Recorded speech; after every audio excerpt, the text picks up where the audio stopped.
अपभ्रंश तक पढ़े थे। ठीक, चल।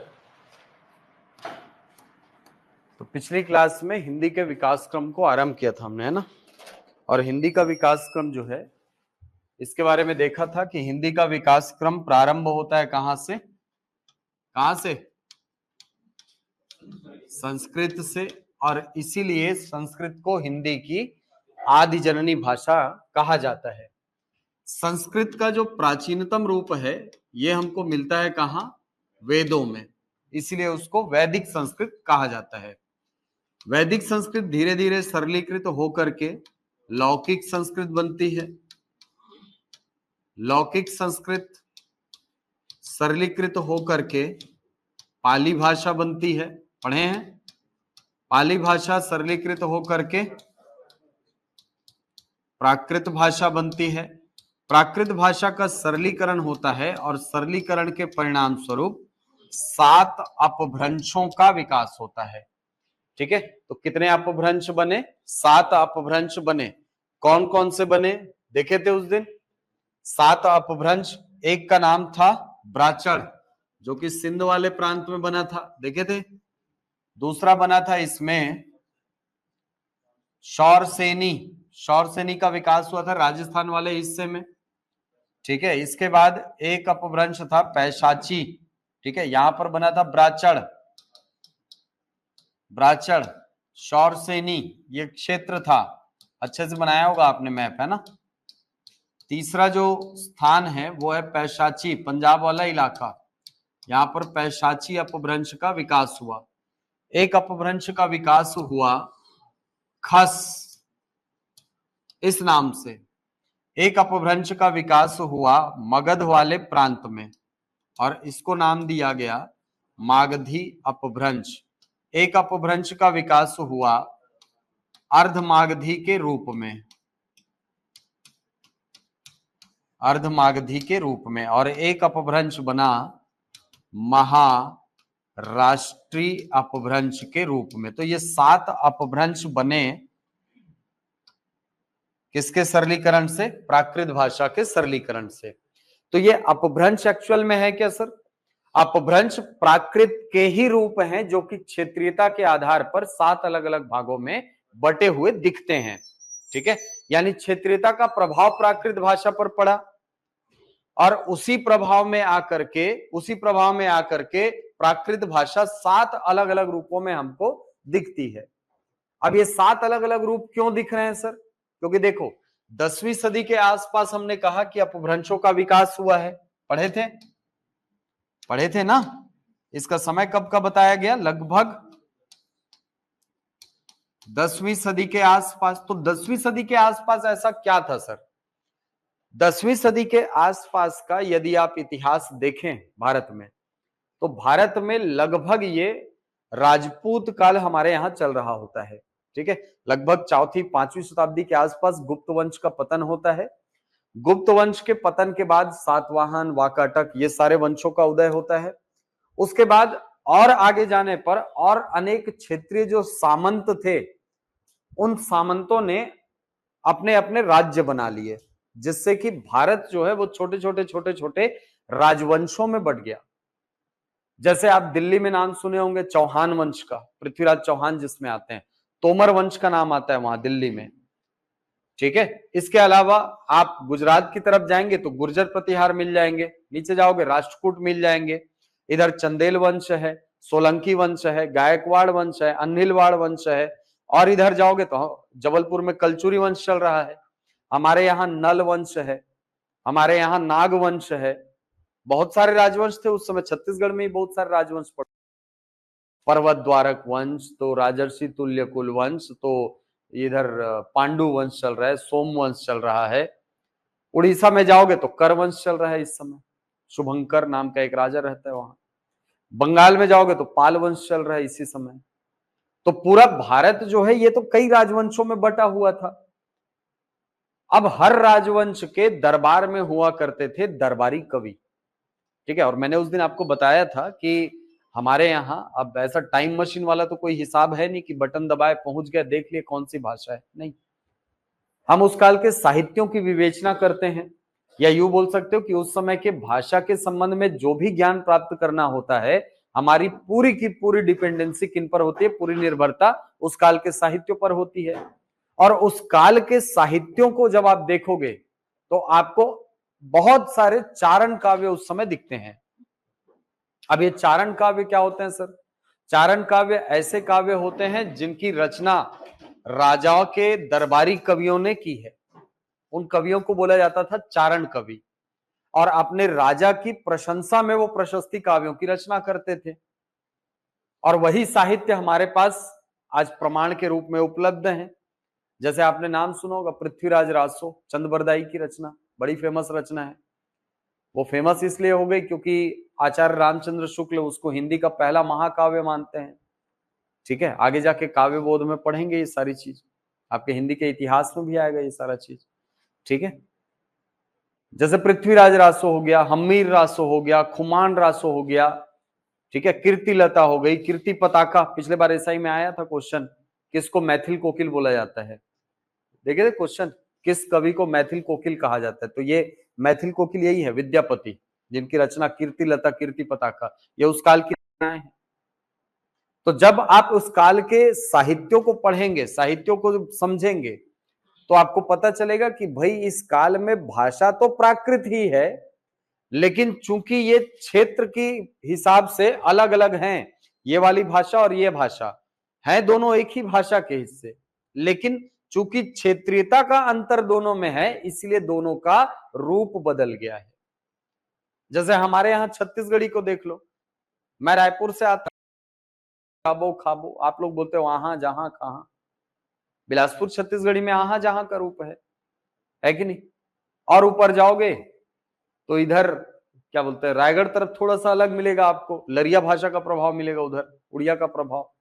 ऊपर जाओगे तो सरगुजिया आइल गईल खैल चालू हो जाएगा, है कि नहीं? तो भाषा तो वही है, शब्द वही है, लेकिन क्षेत्रीयता के हिसाब से उसमें थोड़ा थोड़ा परिवर्तन आपको देखने को मिलता है। तो जब आप 10वीं सदी के आसपास भाषा का अवलोकन करते हैं, भाषा का अध्ययन करते हैं, तो आपको प्राकृत भाषा ही 7 अलग अलग रूपों में बटी हुई दिखती है। और इन्हीं 7 खंडों को नाम दिया गया क्या? 7 अपभ्रंश। अपभ्रंश मतलब होता है टूटे हुए टुकड़े, अपभ्रंश, जिनको तोड़ा गया है, जो टूटे हुए हैं, जो खंडित हैं। ठीक है, तो प्राकृत के ही खंडित रूप को आपने क्या नाम दे दिया? अपभ्रंश नाम दे दिया। कालांतर में इन्हीं 7 अपभ्रंशों से आधुनिक भाषाओं का विकास हुआ है। इन्हीं 7 अपभ्रंशों से आधुनिक भाषाएं बनी। जैसे जैसे ब्राचड़ से सिंधी भाषा बनी, क्योंकि सिंध वाला प्रांत है, तो सिंधी भाषा का विकास ब्राचड़ अपभ्रंश से हुआ। वैसे ही शौरसेनी से मारवाड़ी भाषा निकली, गुजराती भाषा निकली, राजस्थानी भाषा निकली, ब्रज भाषा निकली। खड़ी बोली का विकास कहां से हुआ? शौरसेनी से हुआ। पैशाची से पंजाबी भाषा का विकास हुआ, पंजाब अलग क्षेत्र है। खस अपभ्रंश से गढ़वाली, कुमायूनी, पहाड़ी भाषा का विकास हुआ। मागधी अपभ्रंश से भोजपुरी, भोजपुरी, बिहारी हिंदी, इसके अलावा मैथिली, असमिया, बांग्ला, उड़िया, ये सारी भाषाएं कहां से निकली हैं? मागधी अपभ्रंश से निकली हैं। अर्ध मागधी अपभ्रंश से 3 प्रमुख भाषाएं निकली, छत्तीसगढ़ी, अवधी और बघेली। इसलिए इन तीनों भाषाओं को जुड़वा बहन की संज्ञा दी जाती है। ध्यान रखना, ये 3 भाषाएं कौन कौन सी? एक तो भाषा है आपकी अवधी भाषा, अवधी, अवधी एक भाषा है, बघेली, और एक भाषा है छत्तीसगढ़ी। इन 3 भाषाओं को जुड़वा बहन या सहोदरा की संज्ञा दी जाती है। ठीक है, ये तीनों आपस में क्या है? जुड़वा बहन है। क्यों जुड़वा बहन कहा गया? क्यों कहा गया? क्योंकि इनकी मातृभाषा एक ही है ना सर, इनकी मातृभाषा एक ही है। अर्धमागधी से ये तीनों विकसित हुई है, इसीलिए इनको नाम दिया गया जुड़वा बहन या सहोदरा। महाराष्ट्री से मराठी भाषा निकली, कोंकणी भाषा का विकास महाराष्ट्री अपभ्रंश से माना जाता है। तो यहां पे आप ये देख पा रहे हो कि आज जो भाषाएं प्रचलित हैं वर्तमान में जो भाषाएं प्रचलन में हैं उन सभी का स्रोत कहीं ना कहीं कहां छुपा हुआ है, इन्हीं 7 अपभ्रंशों में छुपा हुआ है। अब इन्हीं में हिंदी भी छुपी हुई है सर। हिंदी का विकास माना जाता है इन 7 अपभ्रंशों के मिलन बिंदु पर, मतलब लगभग इस वाले भूभाग में, इस भूभाग में माना जाता है हिंदी का क्षेत्र, और इस क्षेत्र को बोला जाता है हिंदी भाषी क्षेत्र। इस पूरे क्षेत्र को क्या बोलते हो आप? हिंदी भाषी क्षेत्र बोलते हो। और अंग्रेज लोग इसी क्षेत्र को हम लोग को चिढ़ाने के लिए काउ बेल्ट बोलते थे। इसको हम लोग गाय की पूजा करते हैं ना, तो अंग्रेज लोग हमको चिढ़ाने के लिए इसी बेल्ट को क्या बोलते थे? काउ बेल्ट बोलते थे। ठीक है, चलो, तो ये पूरा क्षेत्र जो है, एक तरीके से देखोगे ये पूरा क्षेत्र हिंदी भाषी क्षेत्र के अंतर्गत शामिल होता है। ठीक, अब हिंदी का विकास माना जाता है इन सभी अपभ्रंशों के मिलन बिंदु पर, यानी हिंदी का भी विकास अंततः किससे हुआ है? अपभ्रंश से हुआ है, ऐसा माना जाता है। ठीक है, इन 7 अपभ्रंशों के मिलन बिंदु पर क्या बनी? हिंदी भाषा बनी। अब सवाल यह आता है कि सर 7 अपभ्रंश का प्रभाव है हिंदी पर, यानी 7 जो अपभ्रंश है प्राकृत के 7 भागों ने मिलकर के हिंदी का विकास किया है, तो सर थोड़ा बहुत कम ज्यादा प्रभाव है क्या? किसी का कम, किसी का ज्यादा? हाँ, सबसे ज्यादा प्रभाव आपके लिए इंपॉर्टेंट है, क्योंकि पूछता है कई बार कि हिंदी पर सर्वाधिक प्रभाव किस अपभ्रंश का है। तो हिंदी पर सर्वाधिक प्रभाव पड़ता है शौरसेनी अपभ्रंश का। ध्यान रखना, प्रभाव सर्वाधिक है, शौरसेनी अपभ्रंश का प्रभाव सर्वाधिक है। अब समझो क्यों, अब समझो क्यों इसका प्रभाव ज्यादा है। देखो, आपने कहा कि हिंदी का विकास क्रम जो है, या हिंदी का विकास इन 7 अपभ्रंशों के मिलन बिंदु पर हुआ है ना? और अगर आप हिंदी का विकास क्रम यहां पर मानते हैं तो हिंदी को बांटना आसान हो जाता है पूर्वी हिंदी और पश्चिमी हिंदी में। पूर्वी हिंदी के अंतर्गत रखा जाता है अर्धमागधी को। ध्यान रखना, पूर्वी हिंदी के अंतर्गत किसको रखा जाता है? अर्धमागधी को रखा जाता है, जबकि पश्चिमी हिंदी के अंतर्गत रखा जाता है किसको? शौरसेनी को। ठीक है, अब हिंदी पर सर्वाधिक प्रभाव शौरसेनी का क्यों है, समझना। मैंने अभी आपको बताया कि शौरसेनी से एक भाषा का विकास हुआ है जिसका नाम है क्या? खड़ी बोली। अब भी बोला ना मैंने कि खड़ी बोली का विकास कहां से हुआ है?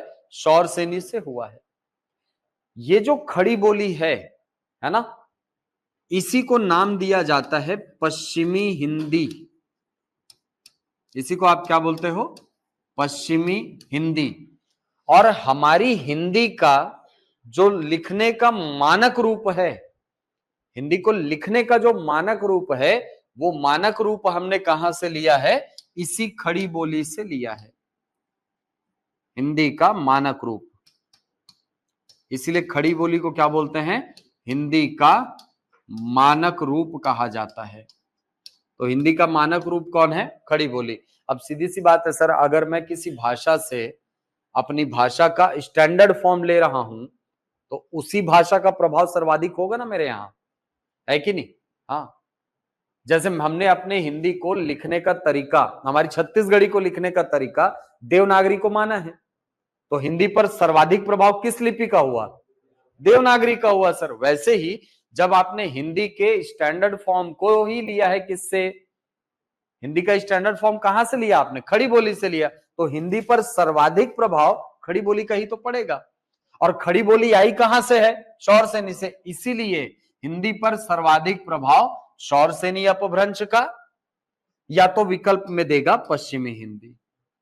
ठीक है, तो हिंदी पर सर्वाधिक प्रभाव किसका पड़ा? या तो पश्चिमी हिंदी या तो शौरसेनी अपभ्रंश का। ठीक है, हिंदी पर सर्वाधिक प्रभाव। हिंदी का मानक स्वरूप किसको कहा जाता है? खड़ी बोली को कहा जाता है। वन लाइनर फैक्ट, हिंदी का मानक स्वरूप किसे कहा जाता है? हिंदी का मानक रूप कहा जाता है खड़ी बोली को। और चूंकि हिंदी के मानक रूप के रूप में आपने किसको स्वीकार किया है? खड़ी बोली को, इसीलिए खड़ी बोली को टकसाली हिंदी के नाम से भी जाना जाता है। खड़ी बोली को ही आप क्या बोलते हो? टकसाली हिंदी भी कहते हैं आप। ठीक है, अब ये टकसाली हिंदी क्या है सर?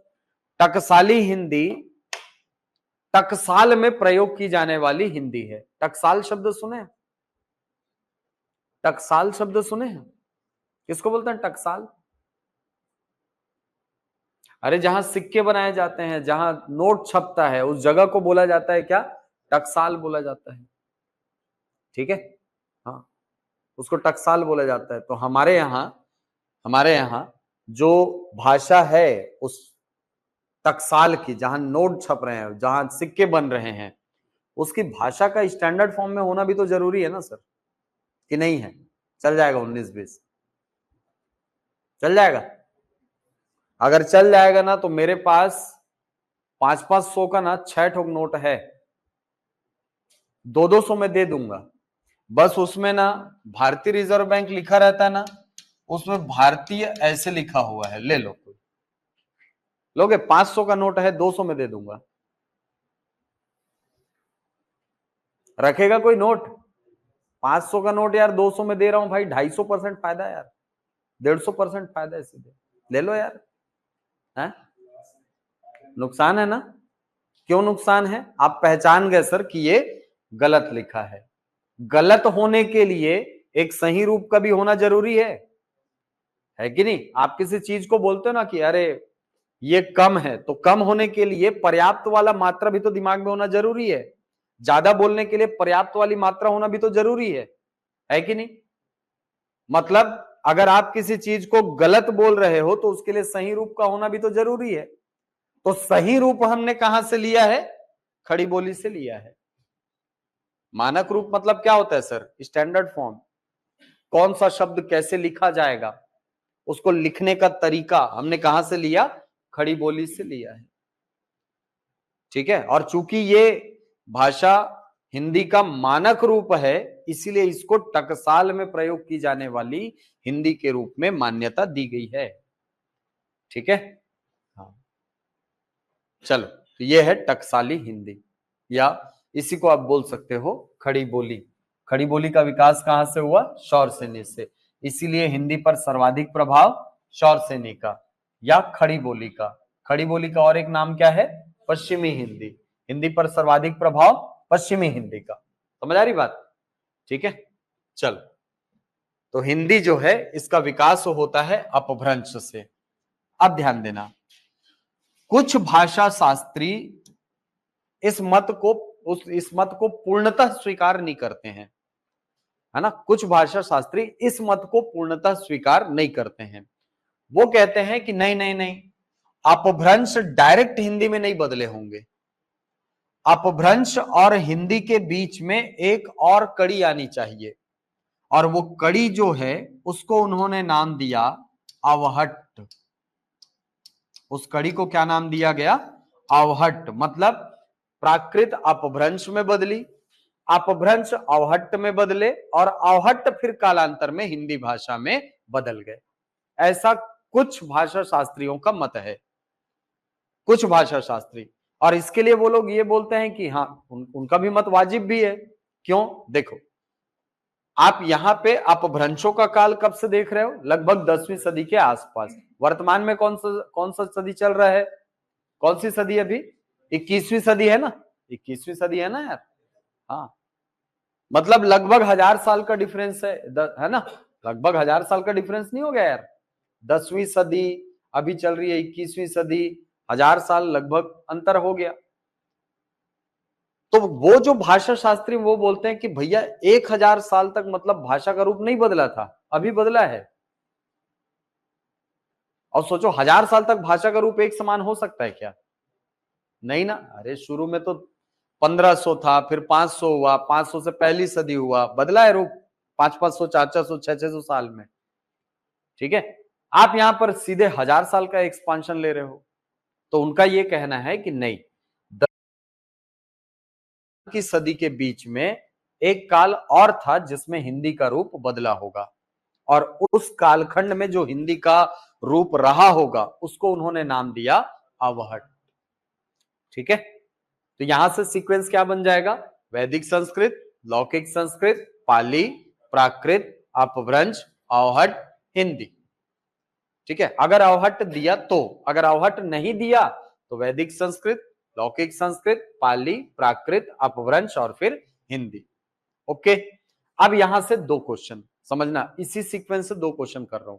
एक क्वेश्चन कि हिंदी की आदि जननी भाषा किसे कहा जाता है?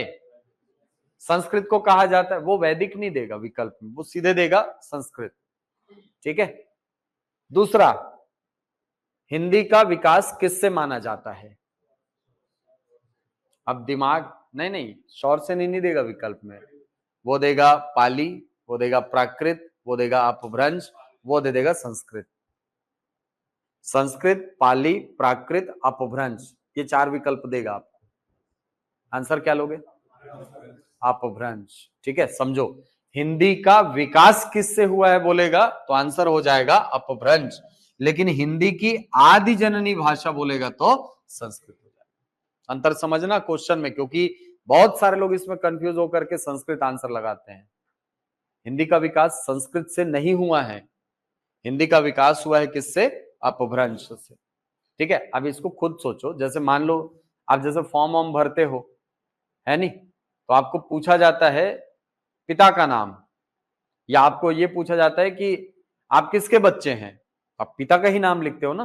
किसके बच्चे हो आप? पिता का नाम लिखते हो सर।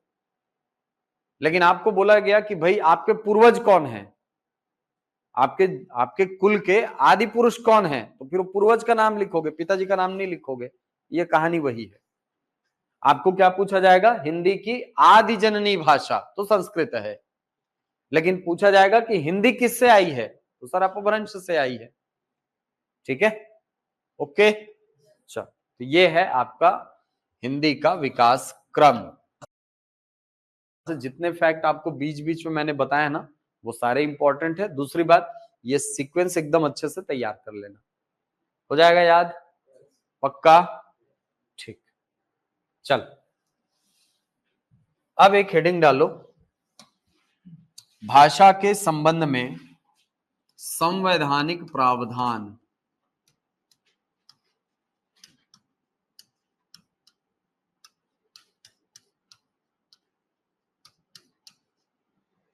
भाषा के संबंध में संवैधानिक प्रावधान।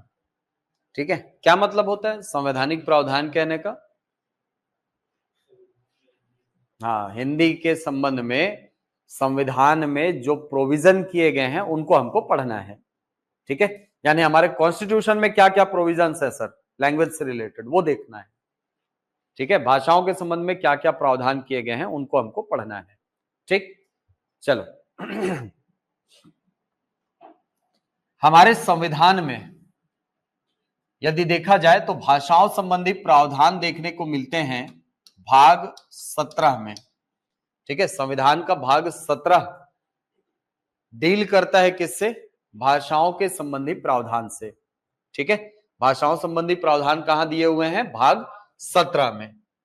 अब ये जो भाग 17 है इसका विस्तार हमको देखने को मिलता है अनुच्छेद 343 से लेकर अनुच्छेद 351 तक, यानी आर्टिकल 343 से 351 तक आपको भाषाओं के संबंध में प्रावधान देखने को मिलता है। ठीक है, आर्टिकल 343 से आर्टिकल 351 तक आपको केवल और केवल भाषाओं के संबंध में प्रावधान मिलेगा। ठीक है, अब यदि आप दो अनुच्छेद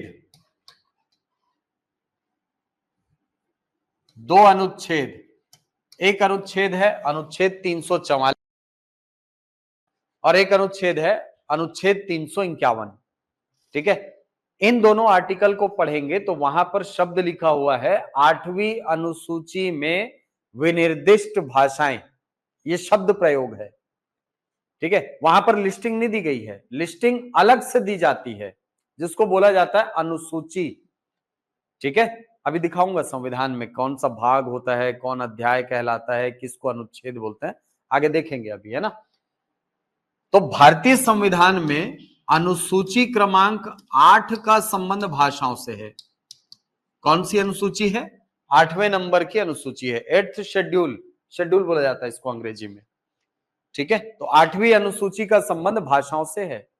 और वर्तमान में हमारे संविधान की 8वीं अनुसूची में कितनी भाषाएं अधिसूचित हैं? 22 भाषाएं अधिसूचित हैं। ठीक है, तो हमारे संविधान में भाग 17 का संबंध भाषाओं से है, जिसका विस्तार अनुच्छेद 343 से 351 तक मिलता है। इन अनुच्छेदों में से 2 अनुच्छेदों की अनुसूची दी गई है 8वें क्रमांक में, जिसको बोला जाता है अनुसूची क्रमांक 8। और 8वीं अनुसूची में विनिर्दिष्ट भाषाओं की संख्या कितनी है? 22 भाषाएं। 22 भाषाएं वर्तमान में अधिसूचित हैं। ओके, ठीक। अब यहां से पढ़ना क्या है सर? 8वीं अनुसूची के इसके संवैधानिक प्रावधान के अंतर्गत हमको देखना क्या होता है? सबसे पहले हमको यह देखना है कि संविधान में अधिसूचित ये 22 भाषाएं कौन कौन सी हैं। ठीक है, इसके अलावा ये 22 भाषाएं क्या शुरुआत से ही हमारे 8वीं में आया है? 8वीं अनुसूची में शुरू से शामिल है क्या? नहीं है। आपने पढ़ा होगा 3 बार संशोधन हुआ है। वैसे देखा जाए तो 4 बार 2011 में भी हुआ है, लेकिन उसमें जोड़ा नहीं गया था कुछ। ठीक है, इसके अलावा हमको यह भी देखना है कि 8वीं अनुसूची के अंतर्गत जो भाषाएं हैं वो कब कब जोड़ी गई हैं, कौन कौन से संविधान संशोधन से जोड़ी गई हैं। कुछ महत्वपूर्ण अनुच्छेद हमको देखने हैं जहां से क्वेश्चन डायरेक्ट उठा करके आपको पूछता है। जैसे पिछले एसआई का पेपर देखोगे तो वहां पर आर्टिकल 351 को पूछा है। ठीक है, कि हिंदी के प्रचार प्रसार संबंधी प्रावधान किस अनुच्छेद में है। एकदम सीधा सीधा क्वेश्चन। ठीक है, चलो, तो कौन कौन से आर्टिकल को हमको देखना है? तो एग्जाम के लिए सबसे इंपॉर्टेंट आर्टिकल है आर्टिकल 343, आर्टिकल 344, 345 पढ़ सकते हो चाहो तो, लेकिन मेरे ही राय से अभी उतना ज्यादा एक्सपेरिमेंट मत करना, चुपचाप ये 4 आर्टिकल पढ़ना, क्वेश्चन यहीं से आएगा। ठीक है, ये 4 आर्टिकल एकदम मन लगा के पढ़ना है, यहीं से क्वेश्चन आएगा। अब सवाल यह आता है कि सर भाग 17 के अंतर्गत जो आर्टिकल आप बोल रहे हो कि अनुच्छेद 343, 344, 350 का 351, ये दिखते कैसे हैं? देखो आपको दिखाता हूं। सर्च करते हैं हम लोग इंडियन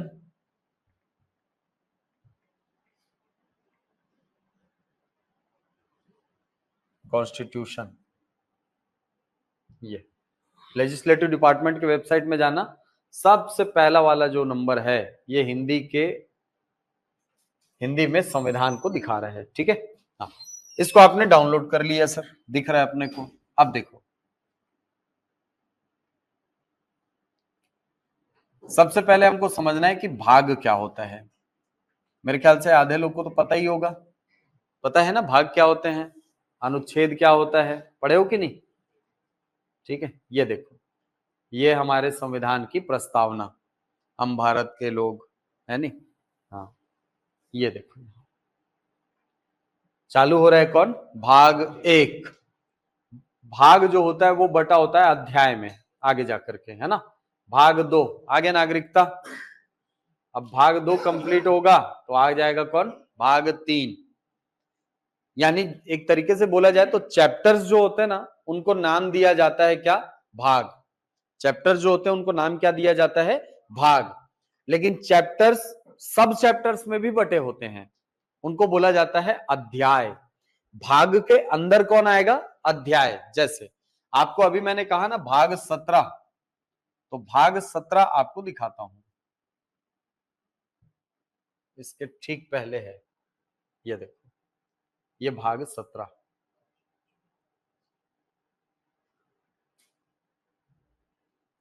ये दिख रहा है अपने? भाग सबसे बड़ा है इसमें, समझ लो। संविधान जो बटा है ना चैप्टर्स में, उसको बोला जाता है भाग। भाग के अंतर्गत आते हैं कौन? अध्याय। ठीक, ये जो पॉइंट्स हैं, देखो समझना, हमारे संविधान को ना बिंदुवार लिखा गया है, एकदम पॉइंट टू पॉइंट। पहला पॉइंट, दूसरा पॉइंट, तीसरा पॉइंट, चौथा पॉइंट, ऐसे करते करते करते करते करते 395 पॉइंट्स हैं हमारे संविधान में। और इन 395 पॉइंट्स को नाम दिया जाता है अनुच्छेद। तो जब हम बोल रहे हैं ना कि हमारे संविधान में भाग 17 में 343 से 351 तक के अनुच्छेद आते हैं, इसका मतलब ये 343वां पॉइंट है इसके आगे बढ़ते जाओगे बढ़ते जाओगे बढ़ते जाओगे तो आपको मिलेगा कौन, अनुच्छेद 351। ये देखो दिख रहा है, भाग 17 है ना। अब जैसे ही अगले पेज में पहुंचोगे भाग 18 प्रारंभ हो जाएगा। ये देखो, ठीक है। तो हमारे संविधान में अनुच्छेद 343 से लेकर के अनुच्छेद 351 तक प्रावधान किया गया है किसके संबंध में, भाषाओं के संबंध में। ओके, क्लियर है यहां तक। चल, तो अनुच्छेद 343 से लेकर के अनुच्छेद 351 तक भाषाओं के संबंध में प्रावधान हमको मिलता है। अब समझ गए भाग किसको बोला जाता है, अनुच्छेद किसको बोला जाता है, दोनों चीजें क्लियर। अब देखो अनुच्छेद 344 का क्लॉज 1 पढ़ो, क्या लिखा है यहां पर, समझना। यहां पर एक शब्द लिखा है, ये देखो, 8वीं अनुसूची में विनिर्दिष्ट विभिन्न भाषाओं का प्रतिनिधित्व करने वाले सदस्य। क्या यहां पर 8वीं अनुसूची की लिस्टिंग दी गई है क्या, भाषा कहीं पर दी गई है क्या, भाषाओं के नाम लिखे हैं क्या, नहीं लिखे हैं सर।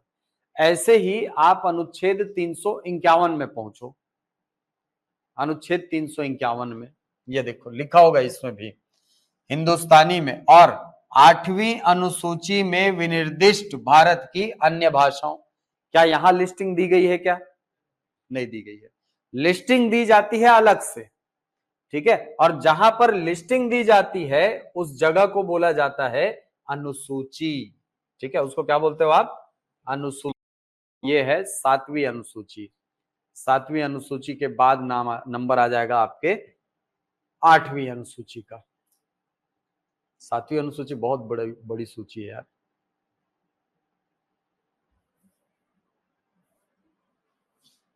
ये देखो दिखाई पड़ा अपने को, क्या दिख रहा है, 8वीं अनुसूची। रेफरेंस कौन से आर्टिकल थे, 2, अनुच्छेद 344 का क्लॉज 1 और अनुच्छेद 351, इन्हीं पे पढ़े थे ना हम लोग। वहां क्या लिखा था, 8वीं अनुसूची में विनिर्दिष्ट भाषाएं, केवल यही लिखा था।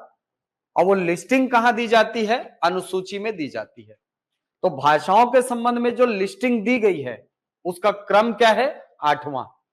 8वें नंबर की जो लिस्ट है उसका संबंध किससे है, भाषाओं से है। और आप जो पढ़ते हो कि 22 भाषाएं अनुसूचित हैं, तो ये रही सर 22 भाषाएं, ठीक है, ये 22 भाषाएं हैं जो अधिसूचित है हमारे संविधान की 8वीं अनुसूची में। ओके, ठीक है,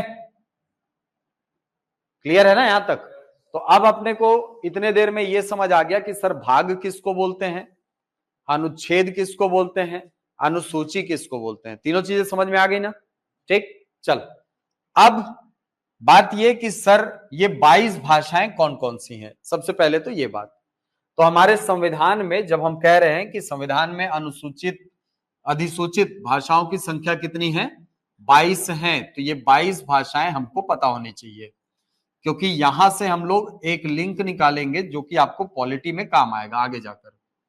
ठीक है, ये 22 भाषाएं कौन सी हैं देखिए। चलो कश्मीर से चालू करो भाई, कश्मीर की भाषा क्या है, कश्मीरी भाषा है। इसके नीचे पंजाब है तो पंजाब की भाषा क्या है, पंजाबी। इसके नीचे राजस्थान, कोई भी भाषा शामिल नहीं है। इसके बाद गुजरात है, गुजरात की भाषा क्या है, गुजराती। फिर यहां पर गुजरात में ही सिंधी भाषा ले लो, गुजराती सिंधी भाई भाई है नहीं, हाँ। अगला महाराष्ट्र है, महाराष्ट्र की भाषा क्या है, मराठी। इसके नीचे राज्य है गोवा, कोंकणी। इसके बाद एक राज्य है यहां पर कर्नाटक, कर्नाटक की भाषा कन्नड़। एक तटीय राज्य यहां पर केरल, भाषा क्या है, मलयालम। राज्य यहां पर तमिलनाडु, भाषा है तमिल। एक राज्य यहां ऐसा और एक राज्य है ऐसा, आंध्र प्रदेश और तेलंगाना, राजभाषा दोनों की तेलुगु, तेलुगु। इसके बाद एक है यहां पर उड़ीसा, भाषा क्या है, ओडिया। इसके बाद पश्चिम बंगाल, भाषा बंगाली। भाषा क्या है? बंगाली या बांग्ला। इसके बाद एक राज्य है आपका असम। असम की राजभाषा, असम की राजभाषा असमिया। और असम में एक जनजाति पाई जाती है जिसका नाम है बोडो। बोडो जनजाति की भाषा भी 8वीं अनुसूची में अधिसूचित है। यहां पर एक छोटा सा राज्य मिलेगा मणिपुर, और मणिपुर की भाषा क्या है? मणिपुरी। हो गया। अब बंगाल में वापस आओ। बंगाल की सीमा लगती है बिहार से, और बिहार की सीमा लगती है नेपाल से। नेपाल से याद रखना भाषा कौन सी? नेपाली। और सीमा के इस पार मिथिला वाला हिस्सा है, मतलब भाषा क्या हो जाएगी? मैथिली। अच्छा, एक सवाल है, नेपाली किस राज्य की राजभाषा है? भारतीय राज्य की। नेपाली किस भारतीय राज्य की राजभाषा है? बिहार की नहीं है भाई, सिक्किम की राजभाषा है। ध्यान रखना इसमें, सिक्किम भी तो लगता ना यार नेपाल से। ठीक है, याद रखना किस राज्य की राजभाषा है नेपाली? सिक्किम राज्य की राजभाषा है। ठीक, मैथिली हो गया। अब इसके नीचे एक राज्य है बिहार से अलग हुआ 2014 सॉरी 2000 यानी सन 2000 में। राज्य का नाम क्या है? झारखंड। यहां एक जनजाति पाई जाती है जिसका नाम है संथाल, और संथालों की भाषा क्या है? संथाली। उड़ीसा में भी पाई जाती है। और हमारी कौन सी जनजाति की है? संथाल जाति की है। ठीक है, चल आगे बढ़ते हैं। अब ये संथाली भाषा। अब यहां से बिहार से ऊपर बढ़े तो राज्य आएगा उत्तर प्रदेश। उत्तर प्रदेश की भाषा है उर्दू। राजभाषा क्या है? उर्दू। लखनऊ नवाबों का शहर, नवाबों की भाषा। ठीक, इसके ऊपर राज्य है उत्तराखंड। राजभाषा संस्कृत। राजभाषा क्या है? संस्कृत। देवभूमि उत्तराखंड, उत्तराखंड नहीं, देवभूमि उत्तराखंड। और देवताओं की भाषा संस्कृत। इसके ऊपर राज्य एक तो हिमाचल, दूसरा जम्मू कश्मीर। तो एकदम बॉर्डर वाला जो इलाका है, मेनली देखा जाए तो जम्मू कश्मीर।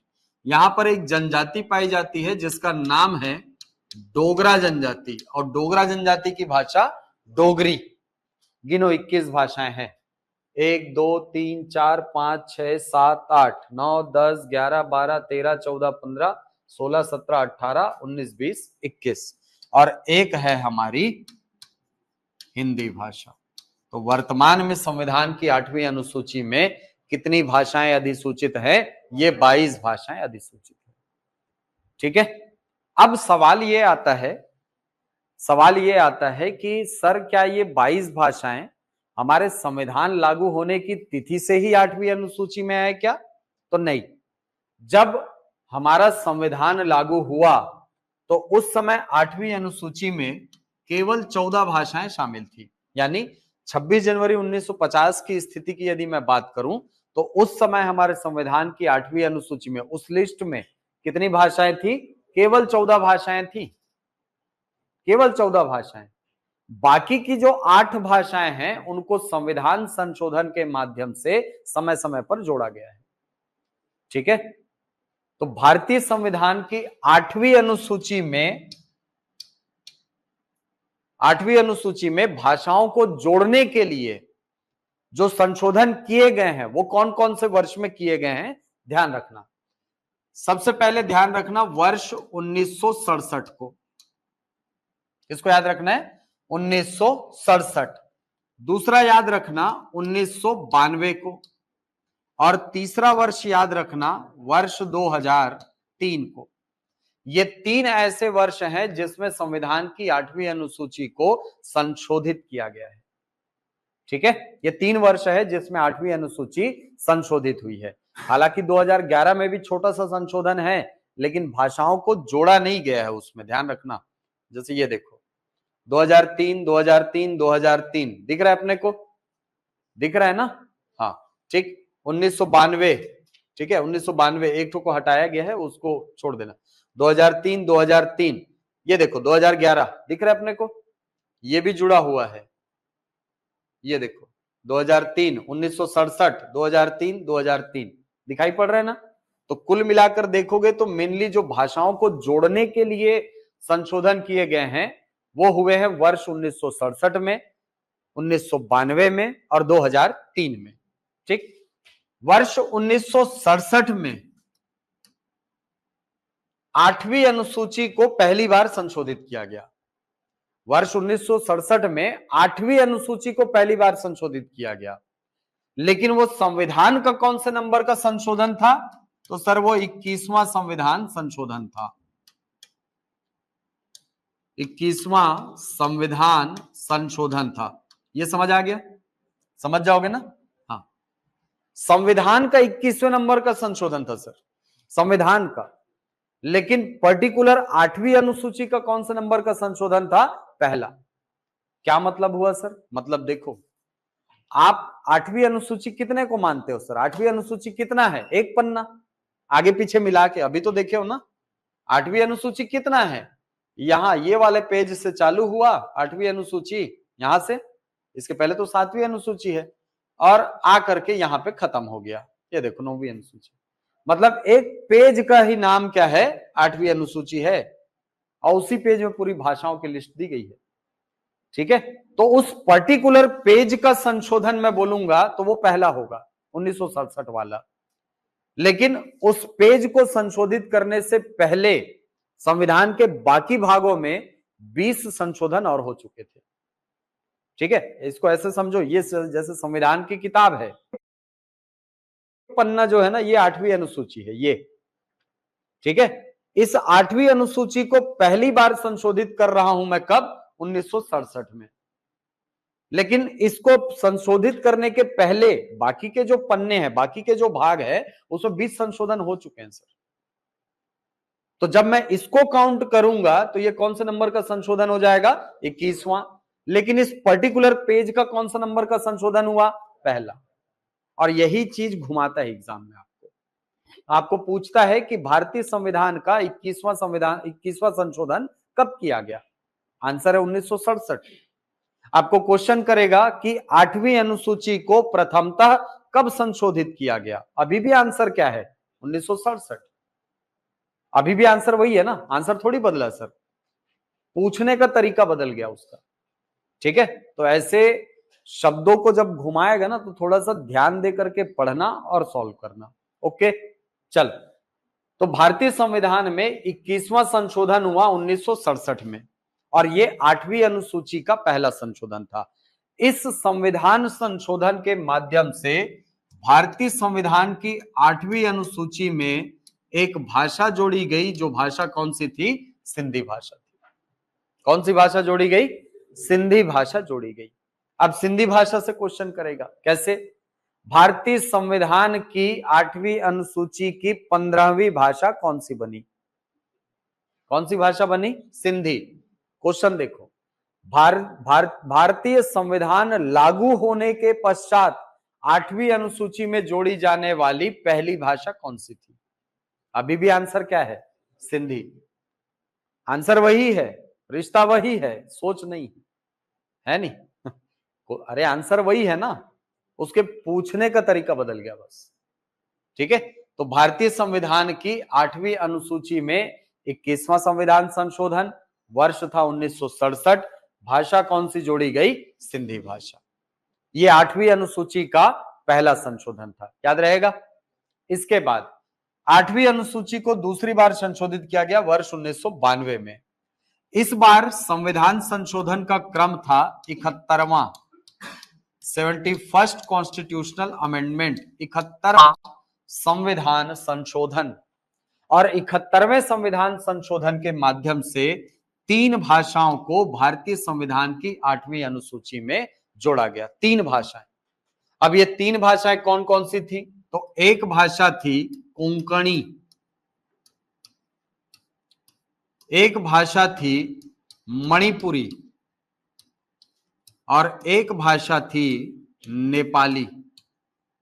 मणिपुरी, नेपाली। ठीक है, ये कौन से ईयर में जोड़ी गई? 1992 में। किस संविधान संशोधन से संबंधित है? 71वें। अब यहां से देखो उसके पास 3 विकल्प है तो वो क्वेश्चन नेगेटिव बनाएगा, पूछेगा इनमें से किस भाषा का संबंध 71वें संविधान संशोधन 1992 से नहीं है। एक विकल्प में ये, एक विकल्प में ये, एक विकल्प में ये, एक विकल्प में मैथिली देगा कंफर्म। चौथा विकल्प क्या देगा वो, मैथिली। कंफ्यूज करने के लिए मां से मां है नहीं। हाँ, और ये क्वेश्चन आया है यूपीएससी में, पिछले 2023 के प्रीलिम्स में आया है, ठीक है, और बहुत सरल क्वेश्चन था। चलो, तो वर्ष 1992 का 71वां संविधान संशोधन, 71वें संविधान संशोधन से ये 3 भाषाएं जोड़ी गई है, याद हो जाएगा। इसके बाद वर्ष 2003, वर्ष 2003 में भारतीय संविधान की 8वीं अनुसूची को फिर से एक बार संशोधित किए। इस बार संविधान संशोधन का क्रम था 92वां 92nd कॉन्स्टिट्यूशनल अमेंडमेंट, 92वां संविधान संशोधन। और 92वां संविधान संशोधन के माध्यम से 4 भाषाओं को भारतीय संविधान की 8वीं अनुसूची में स्थान दिया गया। ये 4 भाषाएं कौन कौन सी थी, तो एक भाषा थी बोडो, एक भाषा थी डोगरी, एक भाषा थी मैथिली और एक भाषा थी संथाली। ये 4 भाषाएं भारतीय संविधान की 8वीं अनुसूची में वर्ष 2003 में 92वां संविधान संशोधन के माध्यम से जोड़ी गई। ओके, यहां से भी नेगेटिव क्वेश्चन बन सकता है, यहां से ग्रुप वाले क्वेश्चन भी देता है कई बार। कैसे, निम्नांकित भाषाओं पर विचार करें, पहला बोडो, दूसरा डोगरी, तीसरा मैथिली, चौथा मणिपुरी, पांचवा नेपाली। 5 तो दिया। अब बोलेगा इनमें से किन भाषाओं का संबंध 92वां संविधान संशोधन 2003 से है या नहीं है। समझ आ रही बात। तो वो जो कूट वाला क्वेश्चन बोलते हैं ना हम लोग, वहां यहां से बन सकता है, ठीक है, यहां से बन सकता है कूट वाला क्वेश्चन, तो उसको थोड़ा सा ध्यान दे करके पढ़ना है, याद हो जाएगा। अगर फैक्चुअली क्लियर हो, फैक्चुअली अगर क्लियर हो, अपने को कोई समस्या ही नहीं है यहां, ठीक है।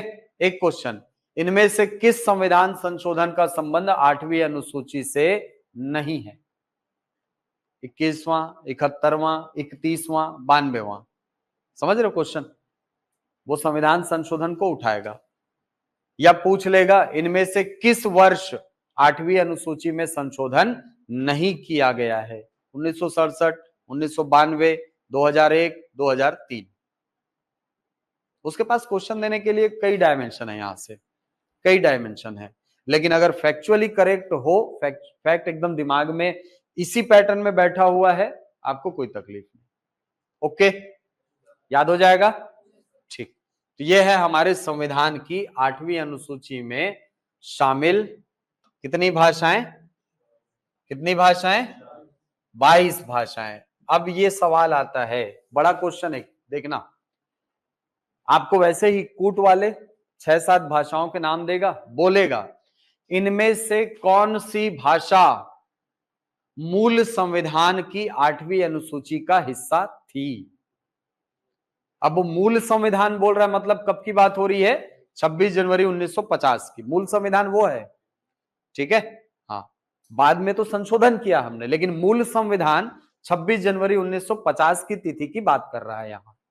तो कौन कौन सी भाषाएं थी, एकदम दिमाग में बैठा होना चाहिए। क्या हो गया, सबसे पहले देखो कौन कौन सी भाषाएं शामिल थी। कश्मीरी शामिल थी, पंजाबी शामिल थी, गुजराती शामिल थी, सिंधी शामिल नहीं थी। कब, 21वां संविधान संशोधन से, कब, 1967 में शामिल हुई है।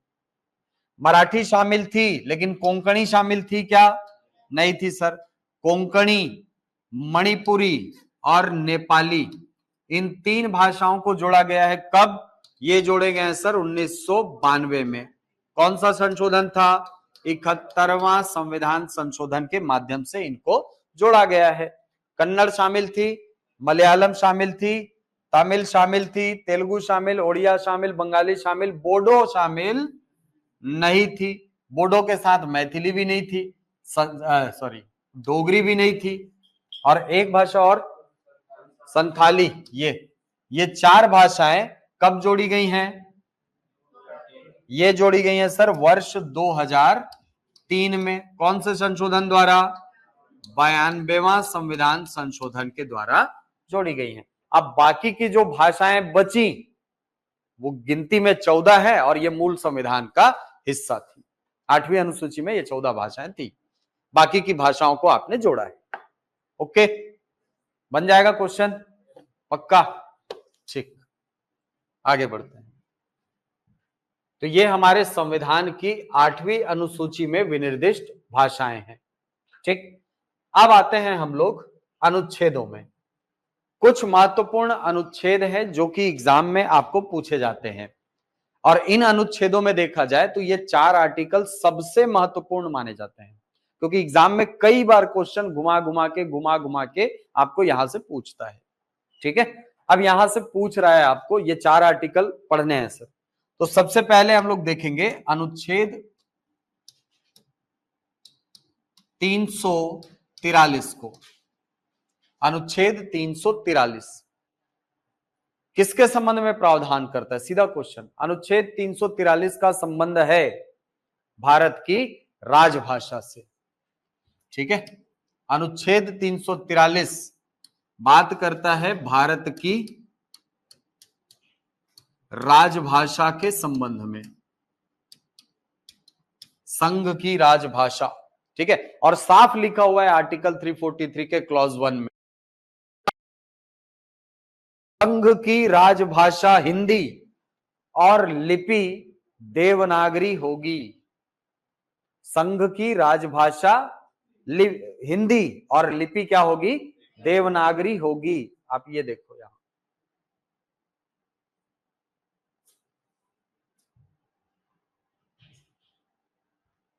ये देखो, संघ की राजभाषा हिंदी और लिपि देवनागरी होगी।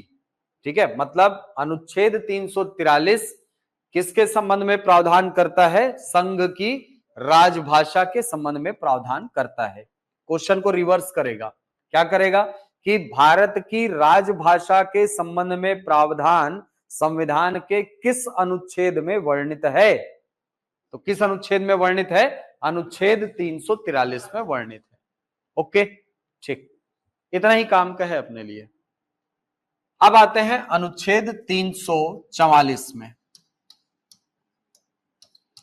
अनुच्छेद 344 क्या कहता है सर? अनुच्छेद 344 सुनना ध्यान से, इसका भी क्लॉज 1 है। अनुच्छेद 344 का क्लॉज 1 ये बोलता है कि राष्ट्रपति इस संविधान के प्रारंभ से 5 वर्ष की समाप्ति पर, तत्पश्चात ऐसे प्रारंभ से 10 वर्ष की समाप्ति पर आदेश द्वारा एक आयोग का गठन करेगा, जो एक अध्यक्ष और 8वीं अनुसूची में और ऐसे सदस्यों से मिलकर बनेगा जिनकी नियुक्ति राष्ट्रपति करे। ठीक है, मतलब ये क्या बोल रहा है, सुनना ध्यान से। आदेश द्वारा एक आयोग गठित करेगा जो एक अध्यक्ष और 8वीं अनुसूची में विनिर्दिष्ट भाषाओं का प्रतिनिधित्व करने वाले ऐसे सदस्यों से मिलकर बनेगा जिनको राष्ट्रपति नियुक्त करे। ठीक है, आप अनुच्छेद 344 पढ़ेंगे तो आपको ये मिलेगा। ये देखिए क्या लिखा है, राष्ट्रपति, क्लॉज 1, राष्ट्रपति इस संविधान के प्रारंभ से 5 वर्ष की समाप्ति पर, मतलब संविधान कब प्रारंभ हुआ? 26 जनवरी 1950,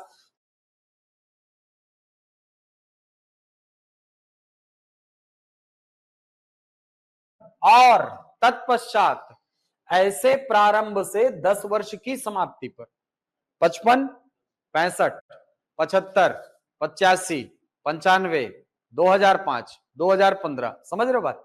हर 10 वर्ष की समाप्ति पर आदेश द्वारा एक आयोग गठित करेगा। मतलब राष्ट्रपति को यह अधिकार सौंपा गया है, यह शक्ति दी गई है कि आप गठित करोगे क्या? राजभाषा आयोग। ठीक है, तो अनुच्छेद 344 किसके संबंध में प्रावधान करता है? राजभाषा आयोग, ऑफिशियल लैंग्वेज कमीशन के संबंध में प्रावधान करता है। और क्या कहता है सर कि राजभाषा आयोग गठित करने की शक्ति निहित है किसमें? राष्ट्रपति में निहित है सर। राष्ट्रपति को यह अधिकार दिया गया है कि वो क्या करे? राजभाषा आयोग का गठन करेगा। ओके, ठीक है सर। जो आदेश द्वारा एक आयोग गठित करेगा जो एक अध्यक्ष और 8वीं अनुसूची में विनिर्दिष्ट विभिन्न भाषाओं का प्रतिनिधित्व करने वाले ऐसे अन्य सदस्यों से मिलकर बनेगा जिनको राष्ट्रपति नियुक्त करे। मतलब यह है सर कि राष्ट्रपति को अधिकार है कि वो राजभाषा आयोग का गठन करेगा। ये जो राजभाषा आयोग है इसकी रचना कैसी होगी?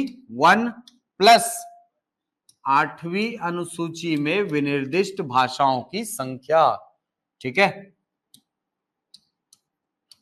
8वीं अनुसूची की भाषाओं के प्रतिनिधि। मतलब वर्तमान में देखा जाए तो इसकी बॉडी कैसी है सर? 1+22 की है ना। वर्तमान में 8वीं अनुसूची का स्ट्रक्चर कैसा है? 1+22 का है। इसका सॉरी राजभाषा आयोग का 1+22 है, जिसमें एक अध्यक्ष है और 22 कौन है? सदस्य हैं।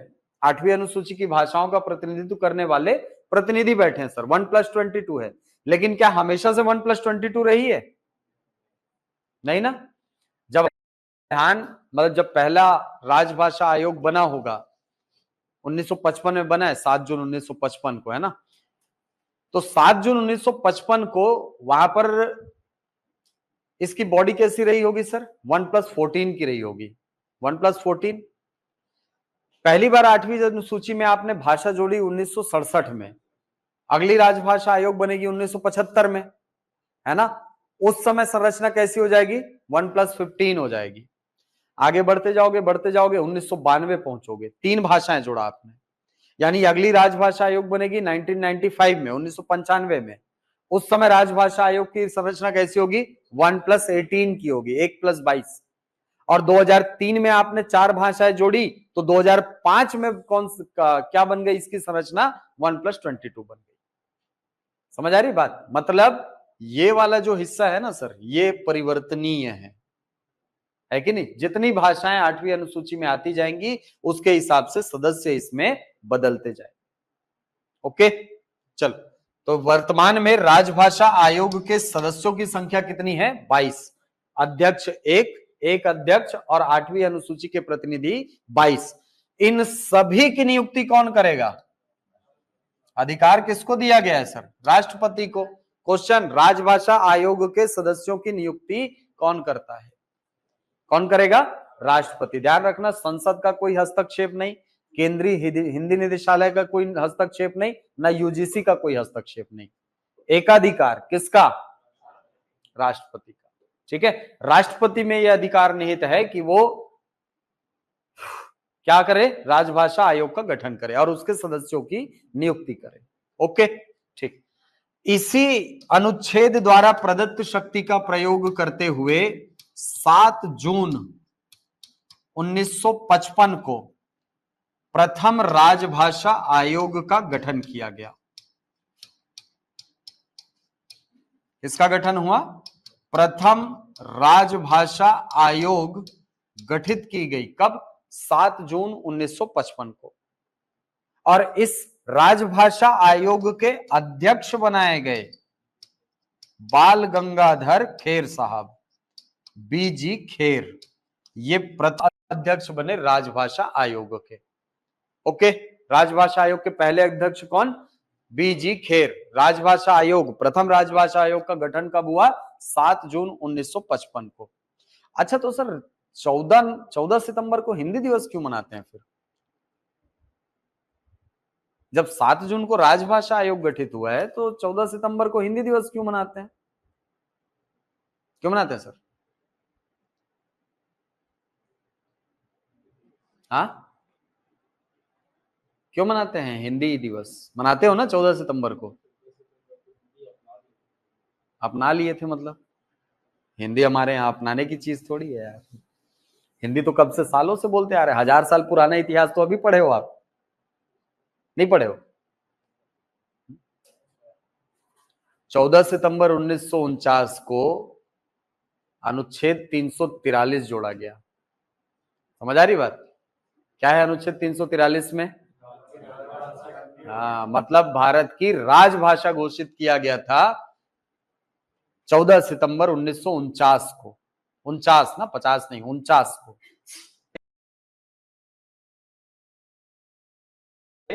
हर साल आप मनाते हो हर 14 सितंबर को हिंदी दिवस, और हैप्पी हिंदी डे बोलते हो फिर, है नहीं? Happy Hindi day. चल, तो ये है अनुच्छेद 344 से जुड़े हुए सारे फैक्ट। याद हो जाएंगे? पूरे याद हो जाएंगे ना? ठीक। अब अनुच्छेद 350 का और अनुच्छेद 351 एक एक लाइन में आप चाहो तो उसको लिख सकते हो। अनुच्छेद 350 का प्राथमिक शिक्षा में मातृभाषा के प्रयोग संबंधी प्रावधान करता है। प्राथमिक शिक्षा में मातृभाषा का प्रयोग, अनुच्छेद 350 का। ठीक है, और ध्यान रखना अनुच्छेद 350 का ब्रैकेट में नहीं है, बाहर है, वो अलग से एक आर्टिकल है। अनुच्छेद 350 का अलग से आर्टिकल है, वो 350 के अंतर्गत नहीं आता, वो अनुच्छेद 350 का अलग से एक आर्टिकल है। इसको जोड़ा गया 7वां संविधान संशोधन 1956 में। ठीक है, ये 1956 में जुड़ा है अपने यहाँ। तो 350 का प्राथमिक शिक्षा में मातृभाषा के संबंध में है, प्राथमिक शिक्षा में मातृभाषा का प्रयोग होना चाहिए। ठीक है, भाषाई अल्पसंख्यकों की बात इसी आर्टिकल में है, अनुच्छेद 350 का में। ठीक है, अब इसके बाद अनुच्छेद 351। अनुच्छेद 351 में संघ को ये दायित्व सौंपा गया है कि वो हिंदी का प्रचार प्रसार करे। ठीक है, हाँ, तो इसको लिख लो कि हिंदी के प्रचार प्रसार संबंधी प्रावधान संविधान के किस अनुच्छेद में वर्णित है? अनुच्छेद 351 में। यही क्वेश्चन आया था पिछले एसआई में। ठीक है, आर्टिकल 351 प्रावधान करता है हिंदी के प्रचार प्रसार के संबंध में। ठीक है, हिंदी के प्रचार प्रसार संबंधी प्रावधान अनुच्छेद 351 में। और किसको सौंपा गया है काम? संघ, केंद्र को, केंद्र सरकार, सेंट्रल गवर्नमेंट। ठीक है, अब पढ़िए आर्टिकल 351 मिलेगा आपको।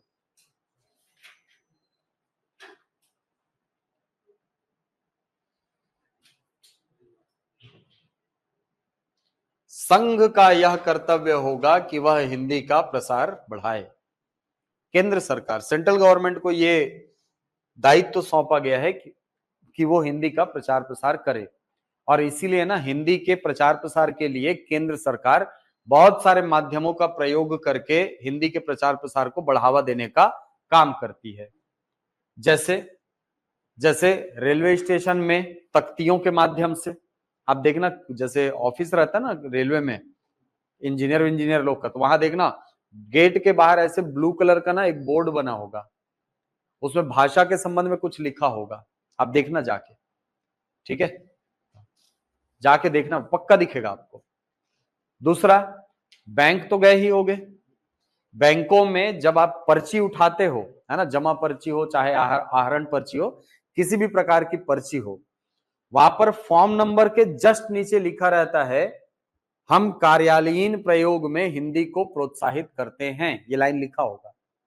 अगर फॉर्म में नहीं लिखा होगा तो अलग से एक पोस्टर लगाना होगा, एक बोर्ड बनाया जाता है नीले रंग का। ठीक है, तो ये भी तो सेंट्रल गवर्नमेंट की प्रॉपर्टी है, रेलवे भी सेंट्रल गवर्नमेंट की प्रॉपर्टी, बैंक भी किसकी प्रॉपर्टी? सेंट्रल गवर्नमेंट की। अपनी संपत्तियों का, परिसंपत्तियों का प्रयोग करके वो हिंदी का प्रचार प्रसार करने का प्रयास करती है। ठीक है, और आगे बढ़ोगे, सेंट्रल गवर्नमेंट के द्वारा, केंद्र सरकार के द्वारा एक पुरस्कार दिया जाता है हिंदी के प्रचार प्रसार के लिए, जिसको बोला जाता है स्वर्णिम मयूर पुरस्कार। पुरस्कार का नाम क्या है? स्वर्णिम मयूर या मोर पुरस्कार।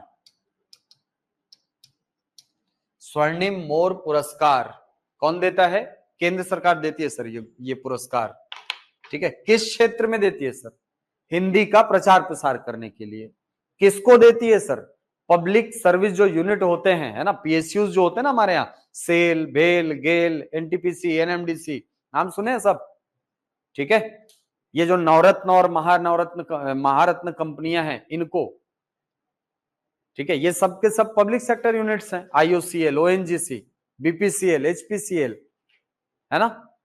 तो ये सारी जो कंपनियां हैं इनको हिंदी के प्रचार प्रसार के लिए हर साल पुरस्कार दिया जाता है, मतलब किसी एक को, इनमें से किसी एक को। और वो क्यों दिया जाता है? हिंदी के प्रचार प्रसार के क्षेत्र में उत्कृष्टतम कार्य करने के लिए। ठीक है, तो ये क्वेश्चन आता है कि स्वर्णिम मयूर पुरस्कार का संबंध किससे है, या इसी को ना मजा लेने के लिए वो क्या कर देता है, गोल्डन पीकॉक अवार्ड का संबंध है। अब नाम पढ़ के कोई नहीं बोलेगा कि हिंदी के प्रचार प्रसार का है कि नहीं? अब वो पूछता है ये गोल्डन पीकॉक अवार्ड का संबंध किससे है, तो ये हिंदी के प्रचार प्रसार से संबंधित होता है। ठीक है, तो ये 4 आर्टिकल एकदम अच्छे से तैयार कर लो, क्वेश्चन यहीं से आना है। ओके, तो यहां पर आपका भाषा बोध वाला टॉपिक जो था उसका एक बहुत बड़ा हिस्सा कंप्लीट हो गया। ठीक है, कल हम लोग एक टॉपिक पढ़ेंगे इसके अंतर्गत शास्त्रीय भाषा, वो आपको बता दूंगा, 10 मिनट का टॉपिक है। उसके बाद फिर हम लोग व्याकरण की तरफ जाएंगे। ठीक है, व्याकरण में वर्ण, अक्षर, वर्णमाला, यहां से पूरी कहानी चालू होगी। ठीक है, चलो, कोई डाउट, कोई समस्या? समझ आ रही चीजें? ऐसा तो नहीं लग रहा है ना सर हम लोग तो हिंदी पढ़ने आए थे, क्या पढ़ा रहे हो? आता है क्वेश्चन यहां से। ठीक है, पिछले साल के उठाना और पीएससी के पैटर्न को देखना, आपको पता चलेगा मैं ये क्यों पढ़ा रहा हूं। ठीक है, पीएससी के पैटर्न को देखना आपको पता चल जाएगा मैं क्यों पढ़ा रहा हूं ये। ठीक है, चल, तो मिलते हैं अगली क्लास में। कोई समस्या होगी कभी भी पूछ सकते हैं। ठीक है, थैंक यू।